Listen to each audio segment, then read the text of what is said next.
Hey guys, so today we are inside my house instead of out in the garden, but I wanted to show you all my apothecary that I'm building and just talk about getting started with herbalism and my goals for it. And I thought I would show you my setup so far and some of the herbs that I've grown in my garden, as well as some that I've purchased, and to show you what I have. And then also I thought we could make my favorite herbalist recipe that I've made multiple times and have been using for a while now, and that is elderberry syrup. So I thought I would share a super simple recipe with you all and we can make it together. And yeah, so something a little different for all my fellow gardeners, but we garden so we can use our products that we grow. And so that is one of my goals, is to grow a lot of my own herbs to be able to use to make different things with. So yeah, let me go ahead and show you my setup, which is right behind me, and then we will make some elderberry syrup. Okay, so my house is really small and there was not much, we don't have a lot of cabinet space, and I love to cook personally, so I have a lot of kitchen things. So we bought this cabinet. Sorry, it's kind of big, so it's hard to see the whole thing. As you can see, my house is small. There's my bed. Our bedroom is like right by the kitchen. But I got this cabinet off of IKEA, and sorry, ignore my vacuum, but and it's really made our kitchen space a lot bigger because we have this extra storage here, which is awesome. And I've got like some of my cookbooks down there and our cloth napkins and like appliances that I do use, but I don't have room for them in my kitchen. So this is like our little dining area. But in here we have some other, things. And then my mom got my husband this tea box for Christmas, I think. And so she had it filled with teas, which was really nice. And we've been working through those. But my plan is, once it's empty, to put my own, like, my husband really likes to have bagged tea because it's like fast and easy, and I understand that. So he watches my videos, but I didn't tell him this yet. But my plan is to like make pre-made tea bags of like my own tea blends with like compostable tea bags and put them in here so that they're ready to go and he can just grab one. But yeah, so we have that, and then I have like my little matcha. Anyway, so these are just like my tea stuff, and I keep my French press down here as well that I use for making tea. But the exciting part is up here, and we will see how long I can hold my arm up because I have to hold it kind of high. But these are all of my herbs that I have so far, and I'll just quickly go through some of them. I'm not going to go through all the benefits of everything because honestly I am not an expert, and I'm still learning about all of this, but these are some of the ones that I have been starting to use, and some of them I've used for a long time, but a lot of them are things that I personally love. I love the taste of them, but they also have awesome medicinal benefits. So we will start over here. So this is actually a pre-made tea that I bought. It's like a chai tea, and then another one like a blueberry tea that I bought. This is mint from the garden, and this one is also mint from the garden. So I dehydrated them and put them in these jars. And I like mint tea, especially like after you eat a meal, it can help with like digestion, or if you have like a little bit of an upset stomach or something, then mint tea is really great. This is, I think, feverfew. Yeah, so this is feverfew, and this is one of the ones that I just purchased a couple weeks ago. So I haven't tried it out yet, but I just wanted to give it a try, so I bought a small amount of it. And then I have some bee balm from the garden as well, and I actually have more out there that I need to harvest. Oh, this is tarragon that I grew. So that's definitely more for like cooking things. Rosemary that I grew from the garden. This is mugwort that I purchased. And then I have back there in the back is matcha. And I have tried the mugwort a couple nights. It's a good calming tea. Sorry, I adjusted my camera a little, so hopefully you can see better now. I tried the mugwort a couple nights, and it's supposed to like help you sleep, get into a deeper sleep, and so I've just tested it a couple times, and so far it's been fine. This is like this is a tea my mom bought me. It's like a pear cinnamon tea. This is rooibos tea, which is, I drink this all throughout my pregnancy as a coffee substitute, because even though you can drink caffeine during pregnancy, I actually didn't like the smell of coffee or the taste that much when I was pregnant, especially towards the beginning. And I think it was because I actually worked at a coffee shop at the time, and so I don't know, I was very adverse to coffee, so I started drinking rooibos tea. We had it at the coffee shop I worked at, and I loved it. So I just got a big bag of that, and I'm excited to have that again.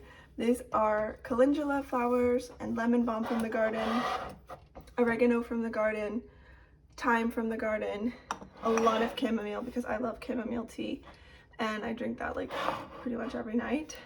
This is my husband's favorite tea. It's from Davidson's Organics, and it's called White Spicy Peach, and I think it's disgusting, but I mean, not disgusting, but it's very like Christmassy, like cinnamony.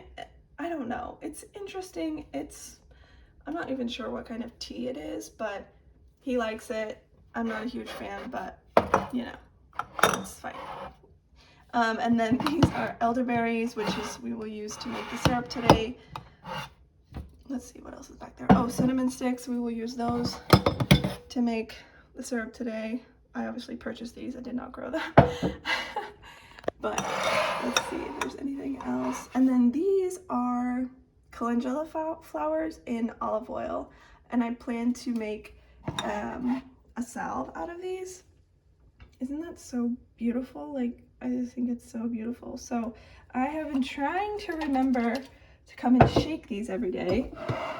So that is what you're supposed to do. But I'm definitely going to bring you guys when I make some salves and some other things. I'm wondering, I haven't done a lot of research, but I'm wondering if you can make soap with like the infused oil. My question is if it would lose its value because of the lye when you make soap, but I don't know. I need to do more research, or if any of you guys know, if you know, if it would even be worth it to make soap with like infused oils. I have made a couple batches of soap and they've turned out pretty well, so I'm trying to get into that as well. But my plan for these is to make a salve, and then I also want to infuse some chamomile oil. So I don't know, maybe we'll do that. Maybe we'll do that today. I'm kind of trying to get all this done before I have to go pick my son up. But anyways, so we will put those back. We will use elderberries and cinnamon to make our elderberry syrup. So we will go ahead and get started on that. Okay, my kitchen is the worst for filming. Yes, it's a huge mess right now, but whatever. I've got like seedlings over here. I've got like dishes. Just ignore it.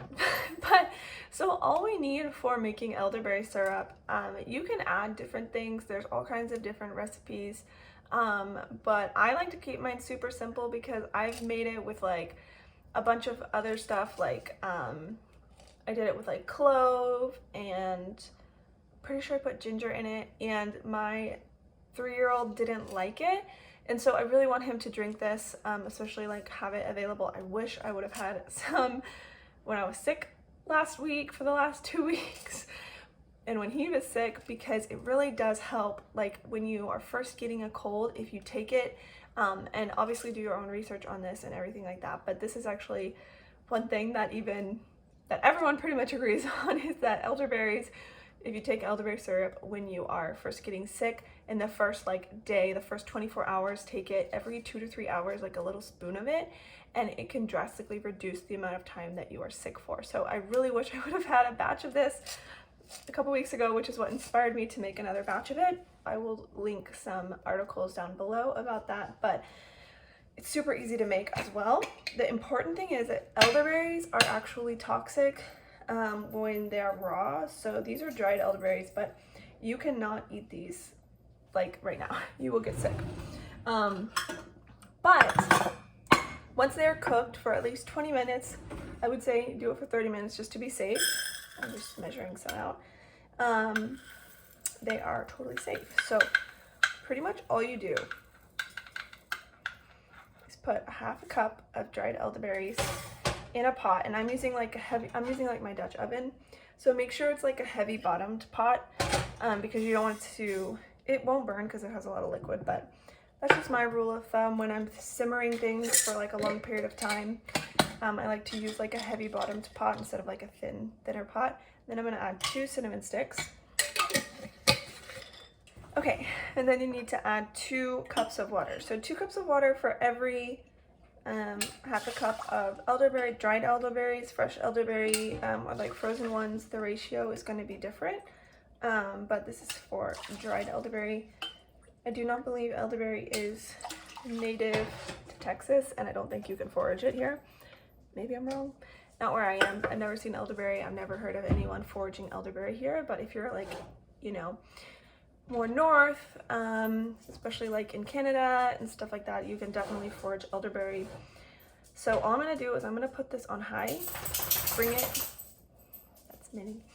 it to a boil, and then I'm gonna let it boil for 20 minutes. So it doesn't need to be like a crazy boil, but it needs to be cooking, you know, for 20 minutes, 20 to 30 minutes. And you want to make sure you're not like losing all the liquid. So there needs to be liquid in there. Some of it will obviously evaporate, but that's why you don't want it to be like a roaring boil, but you want it to cook for sure, cook good for 30 minutes, 20 to 30 minutes. And then we will come back, we will add our sweetener. If you don't want to add a sweetener, I believe you can drink this just without any sweetener. But the thing about the sweetener is that it makes it more shelf stable. So I keep mine in the fridge, but I'm pretty sure you don't have to refrigerate it once you've added enough sugar in order to preserve it. So okay, so while we are waiting for the elderberry to finish up, I thought I would just talk a little bit about what I want to do with this YouTube channel and kind of my goals and why I'm like even talking about herbalism and herbal medicine. But so I am a person that likes to learn new things. I like to consider myself like a student of life. I actually am a college student.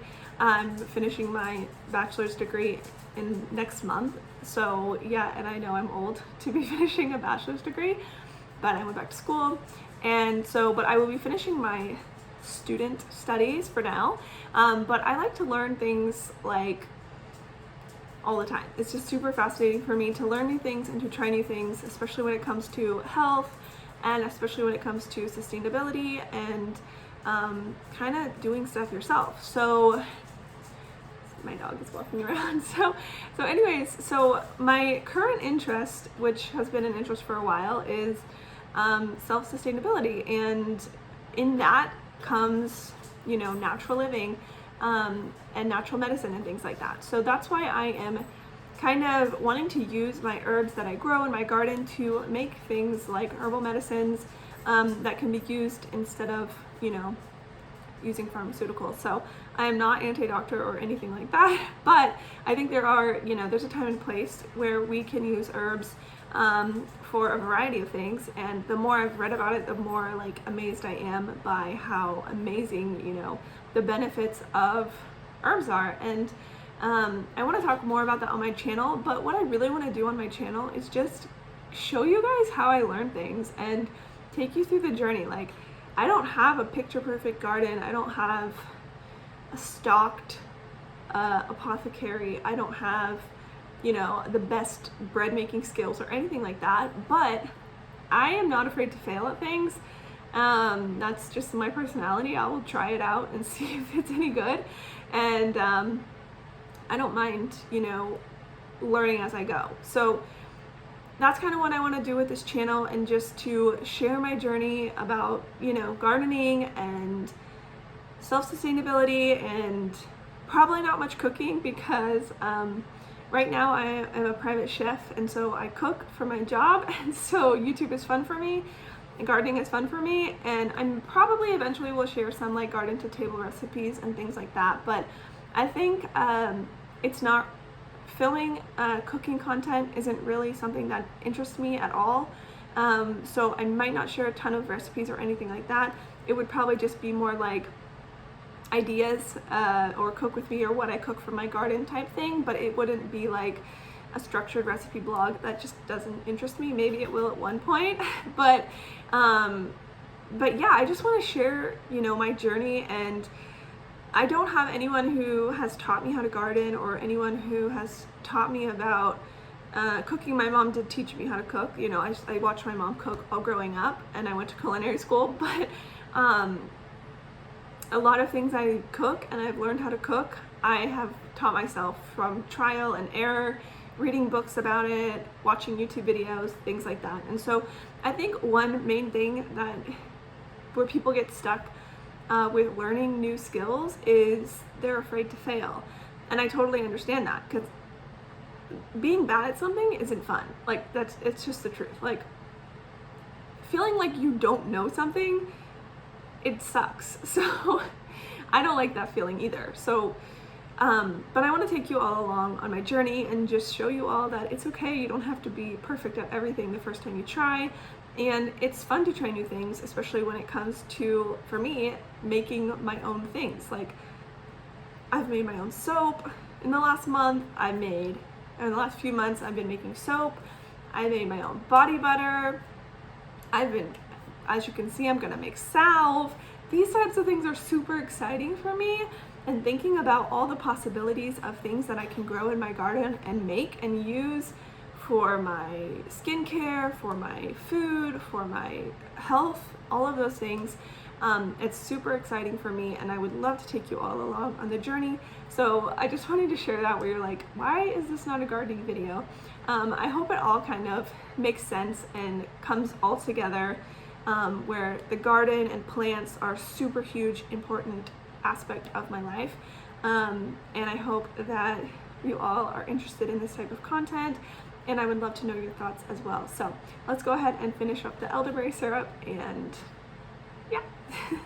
All right, so all I have done is just dump the elderberries into a strainer, and then you want to make sure you get the liquid out of them, get all the juice out, and you're left with this gorgeous, I see the problem is I don't want to spill this, but you're left with this gorgeous dark syrup. And I'm going to put that into this jar here. I just have this so I don't spill it. And then I'm going to I'll actually add the maple syrup in this bowl, and then I will put it in the jar.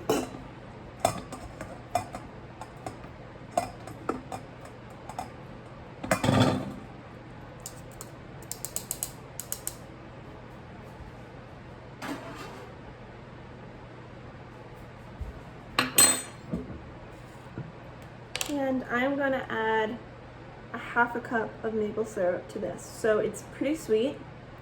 Let me see, I don't have quite half a cup. Almost half a cup. This maple syrup is really good. It's like bourbon barrel aged, and it's super delicious. Yeah, so that is a lot of maple syrup. But you only take a little spoon of this every day, like a teaspoon. You want to be careful because it will sting your clothes. So you only take I only take about a tablespoon, a teaspoon a day of this. So, it's still kind of a lot of sugar, but, and then pour it in your jar.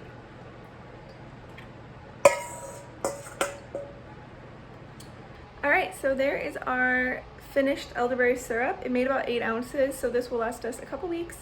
And I don't like to make a huge batch because I don't use honey, and honey actually preserves it a little better than maple syrup. But you can also use sugar if you want to like can it, and you want to make a big batch and you want to can it, you can do that. So I actually did just look it up because I was like pretty sure anyone can take elderberry, like there's no age limits or anything like that.